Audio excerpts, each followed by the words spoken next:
आगे बढ़ते हुए आज हम बात करेंगे अर्थशास्त्र की कक्षा 12वीं अर्थशास्त्र, जो कॉमर्स और आर्ट्स दोनों स्टूडेंट्स के लिए है। तो आज का हमारा क्वेश्चन आता है, मोस्ट इंपोर्टेंट क्वेश्चन है, मांग का नियम लिखिए। ठीक है, और इसके बाद हम देखेंगे मांग के नियम के अपवाद। ठीक है, तो यहाँ पे हम देख लेते हैं मांग का नियम। तो बात करते हैं मांग के नियम की। ठीक है, तो यहाँ पे थोड़ा सा पहले समझ लेते हैं मांग का नियम। देखो, जो मांग का नियम है ये दो बातों पे डिपेंड करता है। एक तो होता है कीमत और एक होता है मांग। ठीक है, कीमत किसकी? तो किसी वस्तु की कीमत। ठीक है, किसी वस्तु की कीमत और ये वस्तु की मांग। ठीक है, वस्तु की कीमत और वस्तु की मांग, इन दोनों के ऊपर मांग का नियम डिपेंड करता है। तो अब कैसे समझ लीजिए। मांग का नियम कहता है अन्य बातें समान रहने पर। अन्य बातें समान रहने का मतलब होता है जैसे उनकी रुचि हो गई, आय हो गई, है ना। कुछ चीज़ें ऐसी होती है, ये जो अन्य बातें होती है ये बातें अगर समान है, ठीक है, अन्य बातें समान रहने पर अगर किसी वस्तु की कीमत बढ़ती है, क्या बढ़ती है? कीमत बढ़ती है, तो उस वस्तु की मांग क्या हो जाती है? कम हो जाती है। ठीक, सुनना आराम से, कि यदि किसी वस्तु की कीमत बढ़ती है तो उस वस्तु की मांग कम हो जाती है, और यदि किसी वस्तु की कीमत कम हो जाती है तो उसकी मांग अपने आप क्या हो जाती है?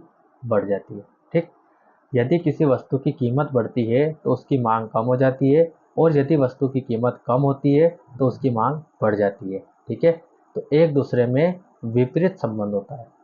ठीक है, मांग और कीमत जो होती है, ठीक है, मांग के नियम में कीमत और वस्तु की मांग में क्या होता है? विपरीत संबंध होता है।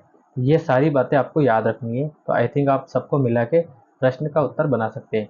मांग के नियमानुसार अन्य बातें समान रहने पर यदि किसी वस्तु की कीमत बढ़ती है तो उसकी मांग कम हो जाती है, और यदि वस्तु की कीमत कम होती है तो उसकी मांग बढ़ जाती है। इसे ही मांग का नियम कहते हैं। और मांग के नियम में कीमत तथा मांग में विपरीत संबंध होता है। ठीक है, ये आपको याद रखना है, जैसे यहाँ पे मैंने लिख रखा है।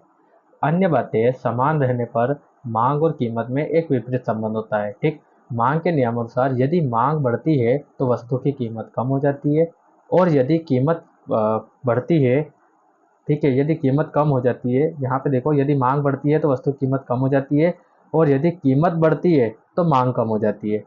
ठीक है, क्या हो जाती है? मांग, देखो यहाँ पे मांग बढ़ रही है और यहाँ पे मांग कम हो रही है, और यहाँ पे वस्तु की कीमत कम है तो यहाँ वस्तु की कीमत बढ़ जा रही है।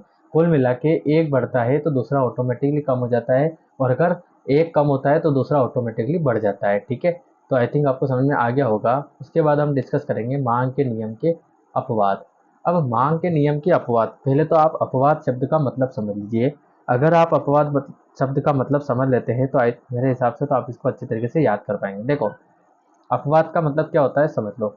आप अगर कोई काम करते हैं, कोई काम का मतलब कोई विशेष काम आप कर रहे हैं, ठीक है, आपने कोई विशेष काम किया है, ठीक है, कुछ अच्छा किया है, आपने कुछ प्रोजेक्ट बना लिया है ना, या आपने घर में बहुत कुछ अच्छा कर दिया है, दोस्तों के बीच में अच्छा कर दिया है। तो अब एक्चुअल में होगा क्या कि बहुत सारे लोग उसको काम को देखेंगे, देखेंगे, और देखने के बाद उसमें निकाल देंगे कमी। क्या निकाल देंगे? कमी। और ये जो कमी होती है इसी को हम बोलते हैं अपवाद। क्या बोलते हैं? अपवाद। तो कुल मिला के अपवाद का मतलब होता है कमी। ठीक है, अब जो मांग का नियम है उसकी भी कुछ ना कुछ उसके भी अपवाद है, मतलब उसकी भी कुछ ना कुछ कमियां हैं। तो उन कमियों को हम यहाँ पे डिस्कस करेंगे कि कहाँ पे मांग का नियम लागू होता है और कहाँ पे मांग का नियम लागू नहीं होता है। ये आपको यहाँ पे समझना है। ठीक है, तो आप समझ जाइए कि अपवाद का मतलब होता है कमी। तो अब ये कहाँ कहाँ पे मांग का नियम लागू नहीं होता है उस बारे में हम यहाँ पे डिस्कशन करेंगे। देखो, पहला निकल के आता है अज्ञानता के कारण। क्या आता है आपके? अज्ञानता के कारण। अज्ञानता के कारण बहुत सी वस्तुओं की कीमत कम होने पर व्यक्ति वस्तुएं घटिया समझकर नहीं खरीदते हैं। सही बात है। बहुत बार हमने देखा है कि कुछ चीज़ें ऐसी भी आती है जिनकी रेट पहले क्या थी, मान लो वो 50 रुपये किलो में बिक रहा था, टमाटर को लेके चलते हैं, 50 रुपये किलो में बिक रहे थे, ठीक।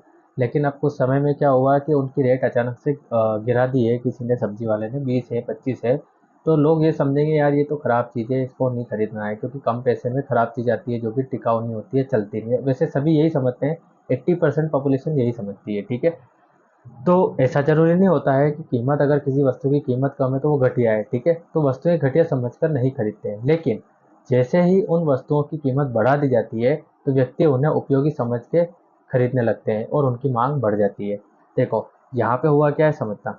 किसी वस्तु की कीमत कम हुई, ठीक, लेकिन लोग उसे नहीं खरीद रहे हैं, मतलब कीमत कम है फिर भी मांग उसकी कम ही है, क्योंकि लोग खरीद ही नहीं रहे। अगर कीमत कम करके मांग बढ़ जाती यहाँ पे तो ये नियम लागू हो जाता, लेकिन अज्ञानता के कारण ये नियम लागू यहाँ पे नहीं होता है। दूसरी हम बात करते हैं भविष्य में मूल्य वृद्धि की आशा। भविष्य में मूल्य वृद्धि की आशा। देखो, यदि कोई वस्तु है, जैसे फॉर एग्जांपल के लिए, जैसे सर्दियों के जो सामान है, या आप समझ लीजिए गर्मियों के सामान है, फ्रिज है ना, कूलर है ना, कुछ चीज़ें ऐसी होती है जो ये सर्दियों के लिए है, गर्मियों के लिए सॉरी। अब गर्मियों के लिए है, लेकिन सर्दियों में क्या होता है कि इनकी रेट कम हो जाती है। सर्दियों में क्या होता है, इनकी रेट कम हो जाती है। अब अगर इनका प्राइस कम हो गया है तो लोग इसको खरीदना चालू कर देते हैं, ठीक है, क्योंकि भाई उनको आज नहीं तो कल खरीदना ही है, ठीक है। और अगर खरीदना है तो उनको पता है अभी इनके भाव कम है तो हम अभी खरीद लेते हैं। तो क्या हुआ यहाँ पे कि यहाँ पे कीमत कम नहीं हुई है, ठीक है, लेकिन फिर भी मांग क्या हो गई है, बढ़ गई है। क्या हो गई है, मांग बढ़ गई है, क्योंकि हमें ये पता है से ना, मैंने यहाँ पे बताया था कि इनकी कीमत कम हो जाती है, नहीं होती है, मतलब जो है अभी वही है। लेकिन हाँ, हमको ये पता है कि जब गर्मी आएगी तो फ्रिज और कूलर की डिमांड भी बढ़ेगी और इसकी जो है कीमत भी बढ़ जाएगी, समझना। मैं बात कर रहा हूँ यहाँ पे फ्रिज और कूलर की, ठीक है। गर्मी में इनकी कीमत क्या हो जाती है, बढ़ जाती है, लेकिन अगर देखा जाए तो मांग भी बढ़ जाती है वहाँ पे, ठीक है। और अगर देखा जाए तो ठंडी में इनकी जो कीमत है वो स्थिर रहती है, जो है वही रहेगी, ठीक है, लेकिन मांग क्या हो जाएगी, इसकी बढ़ जाएगी।